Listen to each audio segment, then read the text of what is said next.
Okay, I'm back. Today I want to talk about getting some relief from trying to communicate with God or your higher self when you're feeling anxious, or even if you're just feeling kind of middle of the road but you really want to connect. I want to talk about some more tools of the trade here, because it's not all about it coming through you or being about your ego. I want to remind you guys about that. I know some of you are struggling with that right now, and a lot of the tools that you can bring in can make it funny, can make it simple. It's about talking to God and also receiving from God the energy and messages that you need to have to be operating at a higher vibration level, and also probably a higher comfort level too. I'm going to show you a couple of the tools that I have around the house.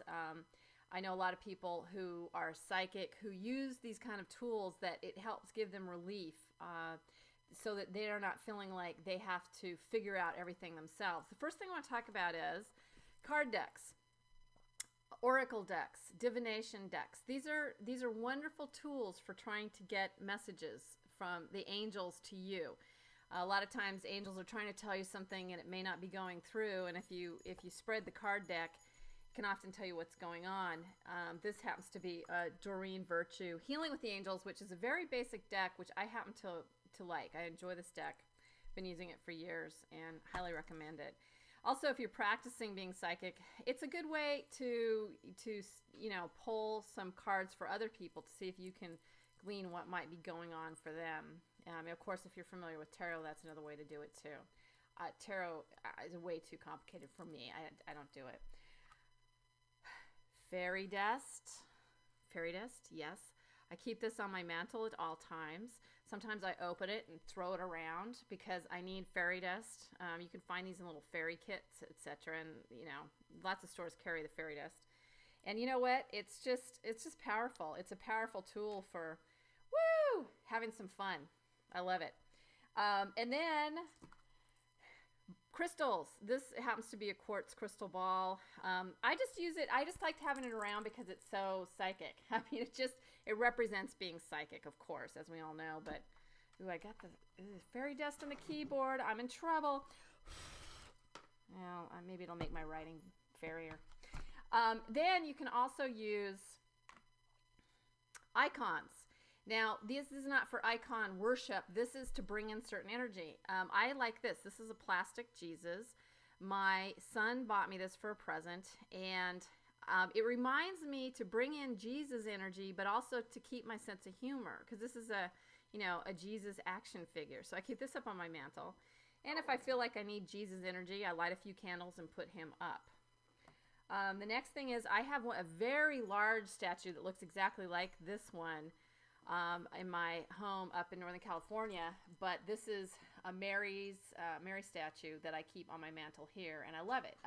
Mary brings in acceptance and tolerance energy for me, and I really use this notion when I'm doing my mothering, so that I'm bringing in allowing energy.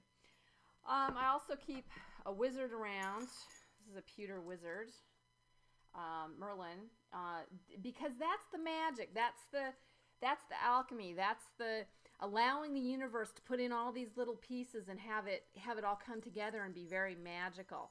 A lot of times tension can do that. When you've got opposing issues or opposing sides of an issue clashing, it can get crazy, but that's also storm energy, and that can be very powerful. That energy can be harnessed and create a forward motion in your life.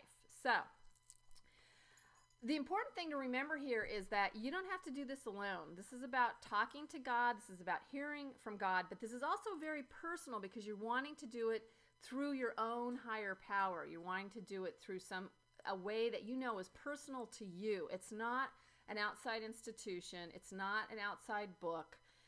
It is about you letting it flow through you, both directions, so that you can really feel part of the universe. And eventually that expands out, and you're seeing the energy go all these different directions, because we are all one, and it is all in flow. But when you're doing your practice work of talking and communicating with God, when you're putting these principles into action, I think it's really important to get some tools that are very physical. It reminds us we're human. It reminds us that we are spirits in human bodies, but that we integrate all of it. And the other great tool that we have right here in front of us is our bodies. Our stomachs are able to give us messages. Our hands, our feet, our lower back. You know, if you're in pain, lower back pain means you're not feeling supported. Foot trouble means you're having trouble walking in the world. However, you can also feel the joy and the giddiness in your stomach.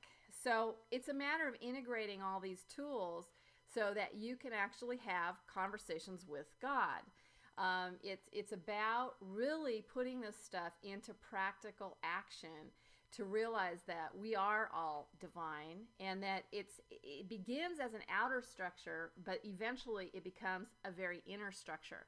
So we take outward symbols, outward physical items, and we work with that kind of energy and the symbolism of the energy, and then we integrate it. Now, one last thing I want to talk about is if you're doing a lot of psychic work, you may need some relief. So one of the ways I get relief is I wear protective amulets. Like this is actually a locket, and I put protective items in it, such as a little moldavite stone and some hematite, and I also wear a big chunk of black tourmaline sometimes to just kind of give myself some energetic protection. And I also wear a lot of hats, so not just, you know, because of all my different roles, but because I do. I'll wear a hat to protect my crown chakra. And, you know, I like to have some fun with it so it doesn't get boring. So, you know, what hat are you in the mood for? I don't know. But it really can be a way to cover up this part of your head, because that's where a lot of your psychic information is coming in.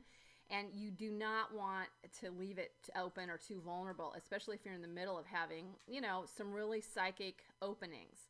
So I really highly recommend wearing hats if you plan to especially go out into the world or out in public. Also, last but not least, it's really important to just take care of yourself while you're on the psychic journey. If you need to cocoon at home, make sure you have some place in your house that feels safe, protected, and that's a place to commune with God, to meditate, to regroup, so that you can go back out into the world and the world energies and keep your focus and stay safe and sane. So, a little more fairy dust for you. Woohoo! And blessings.